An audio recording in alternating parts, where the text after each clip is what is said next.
මගේ නම රොෂාන්. මගේ රට ශ්‍රී ලංකාව.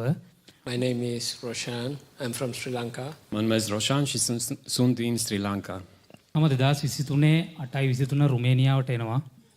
I came 2023, August.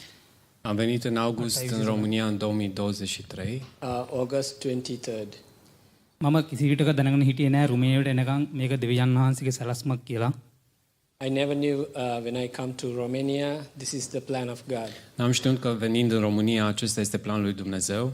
මම මුලින්ම කියන්න කැමති මම මේ සභාවට ආපු පළවෙනි දවසේම උඩ බැල්කනියෙද්දී මම හිතාගත්තා මගේ සාක්ෂිය කෙටියෙන් මෙතන කියන්න තියෙනවා නම් ඒක තමයි මගේ ජීවිතේ මම ලබන ලොකුම ජයග්‍රහණය කියලා.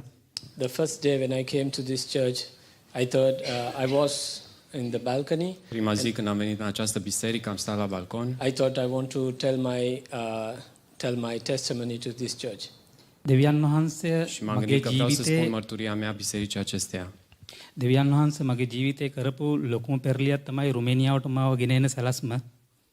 The biggest thing what God did in my life, the biggest thing, He bring me to Romania. Cel mai mare lucru pe care Dumnezeu l-a făcut până acum în viața mea a fost că m-a dus în România. මම ශ්‍රී ලංකාවේ වෘත්තියෙන් රියදුරෙක්. I am a driver in Sri Lanka. În Sri Lanka sunt șofer. Am fost șofer. මම පාපේ අංක 1 හිටිය මිනිස්සෙක්. I was in the scene in top level. În privința păcatului eram cel mai sus, cel mai păcătos. මම රුමේනියාවට ආවිල්ලා දවසකට cigarette packet එකකට වැඩිය බිව්වා. එතකොට මත්පැන් පානය කරා, මත්ද්‍රව්‍ය පාවිච්චි කරා. In Romania also I smoke one packet of cigarette, more than one packet of cigarette and alcohol and lot of drugs. Ajuns în România, fumam mai mult de un pachet de țigări pe zi, consumam și alcool și droguri. හැබැයි දෙවියන් වහන්සේගේ සැලැස්ම ඊට පස්සෙන්ම දැනගත්තේ මගේ ජීවිතය එහෙම් පිටින්ම වෙනස් කරා. අදට මාස 8ක කාලයක් මම කිසිම මත්ද්‍රව්‍යයක් කිසිම ඇල්කොහොල් જાතියක් මේනකම් පාවිච්චි කරලා නැහැ.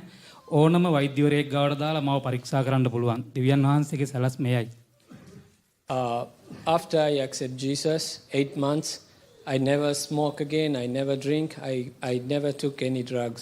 Acum 8 luni de zile, după ce l-am acceptat pe Iisus în viața mea, n-am mai fumat, n-am mai consumat droguri, n-am mai băut alcool. De atunci încoace. අවුරුදු 2යි මාස 6ක් දැනට මම රුමේනියාවේ රැකියාව කරලා තිනවා. ඒත් මම ආර්ථිකයෙන් පොසත් වෙලා නැහැ. ඒත් මාව දෙවියන් වහන්සේ මාව වෙන තැනකට අරන් ගිහින් තියෙනවා. මම ඒ ගැන ගොඩක් සතුටු වෙනවා. 2.5 years I am in Romania. I came here to earn money, but God's plan is another. He changed totally my life. De 2 ani și jumătate am venit în România. Planul lui Dumnezeu, adică al meu a fost să câștig bani aici, dar planul lui Dumnezeu a fost cel de a-mi schimba complet viața. මගේ දැන් තියෙන එක මාසාව තමයි මට ඉන්නවා දියණියෝ දෙදෙනෙක් අවුරුදු 9යි අවුරුදු 3යි. මගේ එක මාසාව තියෙන කෙටි කාලයක් තුර ඉක්මනට ලංකාවට ගොස් මගේ පවුල සමග ජීවත් වෙන්නයි. I have 2 kids, 2 daughters. One is 9යි 3යි 4යි. one daughter is 9 years and the other one is 3 years. And my will is soon as possible I want to go back and live with my family. Am 2 fete, una de 9 ani și una de 3 ani și visul meu este să mă pot reîntoarce în țara mea, să le revăd cât mai repede. මම දැනට ජීවත් වෙන්නේ කුලියට. හැබැයි මං හිතනවා මගේ ජීවිතේ මෙච්චර පරිවර්තනයක් කරපු දෙවියන් වහන්සේ මට ඉතුරු දෙයක් සපයයි කියලා. මම බලාපොරොත්තු වෙනවා කෙටි කාලයක් තුළ ලංකාවට ගිහලා මගේ පවුල සමග ජීවත් වීමට. God did a very big change in my life. Dumnezeu a făcut o mare schimbare în viața mea. I hope when I go back to Sri Lanka, Sper că atunci când mă întorc în God țara will mea, be with me and He will do the best in my life. Dumnezeu va continua să lucreze tot ce are mai bun în viața mea. අවසන් වලට ගියා සිටිනවා මගේ දෙමව්පියන්ටත් මගේ බිරිඳට අවුරුදු 12ක් මාව වෙනස් කරන්න බැරි වෙච්ච මාව අවුරුද්දයි මාස 3ක් වගේ කෙටි කාලයක් තුළ දෙවියන් වහන්සේ මගේ ජීවිතේ ලොකු පරිවර්තනයක් කරා. මේ සියලුම ගෞරවය දෙවියන් වහන්සේට මේ මහිමයත් වේවා.